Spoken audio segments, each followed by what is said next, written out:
अष्टविनायकातील पहिला गणपती म्हणून मोरगावचा मयुरेश्वर ओळखला जातो. मयुरेश्वर मोरगाव हे पुणे जिल्ह्यातील गणपतीचे मंदिर आहे. हे मंदिर सुभेदार गोळे यांनी बांधलेले आहे.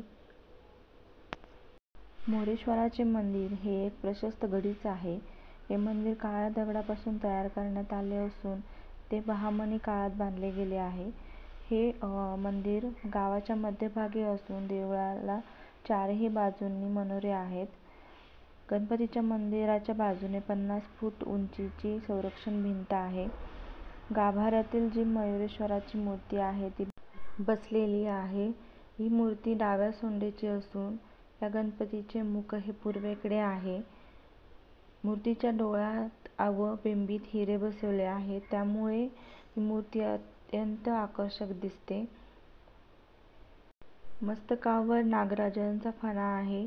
मूर्तीच्या डाव्या व उजव्या बाजूस रिद्धी-सिद्धीच्या पितळी मूर्ती आहेत. तसेच पुढे मूषक व मयूर बसवलेले आहेत.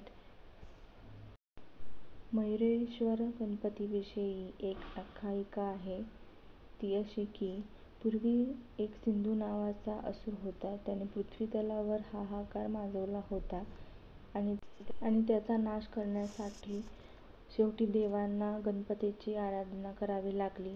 तेव्हा गणपतीने मयुरावर म्हणजेच मोरावरती आरूढ होऊन येथे म्हणजेच मोरगाव येथे सिंधू असुराचा वध केला. त्यामुळे या गणपतीला मयुरेश्वर असे नाव पडले.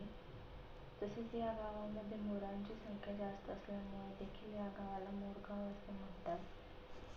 मयुरेश्वर गणपतीची जी मूर्ती आहे त्या मूर्तीची पूजा दररोज सकाळी 7 वाजता, तसेच दुपारी 12 वाजता आणि रात्री 8 वाजता केली जाते. गणेश जयंती आणि गणेश चतुर्थी या 2 दिवशी मोठ्या प्रमाणात मयुरेश्वर गणपतीचे दर्शन घेण्यासाठी भक्त गर्दी करतात. आता काही दिवसांमध्येच गणपती येत आहेत, त्यासाठी हा खास व्हिडिओ बनवलेला आहे.